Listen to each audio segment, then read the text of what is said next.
Morning. Welcome to another episode of Fresh Brewed Faith, and today we're going to talk about fences.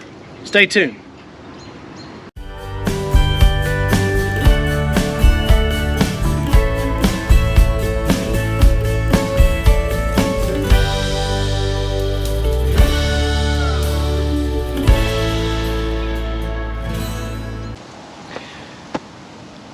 Good morning. That's right, guys. Today we're going to talk about fencing.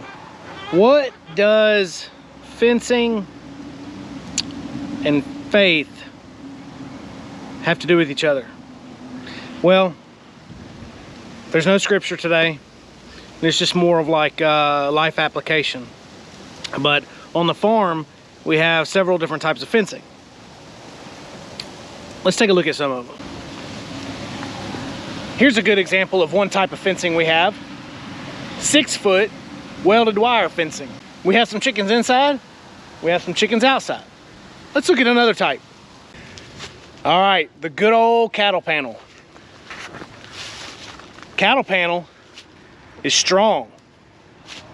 It's thick gauge wire welded together, and they come in long sections, and it's expensive. But that's not all. We also have metal fencing. Very nice, very pretty. Also expensive. We also have woven wire fencing. It's not really welded together. It's flexible, it's pliable, as you can see, but it does a great job for what it's used for. How about this stuff? How about some barbed wire? Little pokey barbs all up and down the wire. That'll get you. It's some good stuff too, and it's pretty cheap.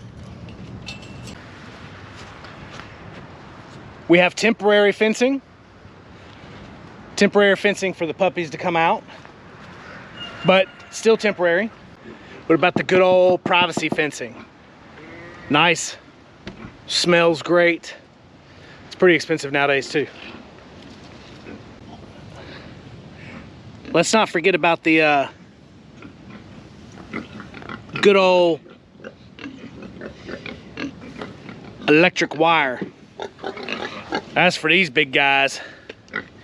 Imagine just 2 little strands of electric wire keep them in. Pretty amazing. And good old 3-rail farm fencing. We also have chain link fence panels. So they can be temporary or permanent. They're nice. Pick them up used pretty cheap.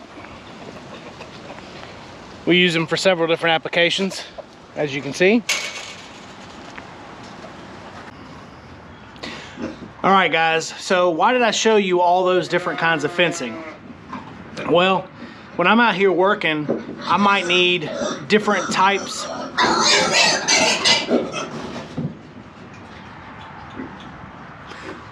Those are the pigs.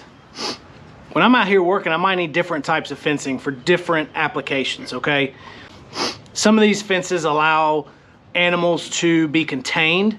Some allow animals to not enter the property. Some of them are really just aesthetic purposes, but they function as a property line. Some of them are meant to deter people. Some are meant to move around for different applications. So they have different uses on the farm, but you have to make sure you use the right fence for the right application. How does that play into our faith? Well, when you become a Christian, you realize that you might have to put up some fences. And by saying that, I mean there might be some people in your life that you need to kind of separate from the direction you're going. There might need to be some people in your life that you actually have to block off completely, to where they don't have access to you, and you don't have access to them. there might be things in your life that you don't want to be a part of anymore. So you need to put a fence up around that so that you can't get to it. So all these things basically mean that as you go through your Christian walk, we have to have fences. So that fence might, one of those fences might keep you from porn or language. What kind of fence is it? Is it a fence you can't see through? Is it a fence that you can still reach the other side, or what? That's all up to you and how well you want it to provide protection. So, like some of my farm fencing, the expense and challenge of putting them up and building them might play into what kind of fence you're able to do.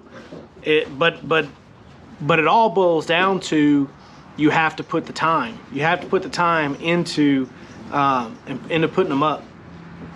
Now, I know what you're probably saying. Well, as Christians, we're supposed to love everybody. Why would we want to block ourselves off from potential people to spread the gospel to? Well, some fences just have to be put up. All right, they have to be put up so tall and provide so much privacy that you might not reach those people. And that's just something that you're going to have to accept if you want your faith to grow. Now, that doesn't mean that you can't reassess the fence later. It doesn't mean that you don't walk the property line and look at what needs to be redone or taken down or put up higher. You've always got to do that because some fences need mending. Some fences can just be taken down after a period of time. Like those temporary fences, you're going to use them for a season, and then you're going to take them down and put them back up in the barn and wait till the next time you need it. So don't take this as we should be in isolation, because every fence has a gate, okay? You need to be able to access that gate when the time comes so that you can either go to the other side or you can bring them to your side. Sometimes you've got to go through the fence into unknown territory in order to reach somebody, but you need to know where that gate is so you can come back and and not basically be stuck on the other side. So you got to be real careful with that. Anyways, I don't know. I just thought that maybe this was a little lesson. It plays more into the farm life, but I think we can all apply it because who doesn't have that one thing or that person or that group that need to put a barrier between? And sometimes things just have to be done, okay?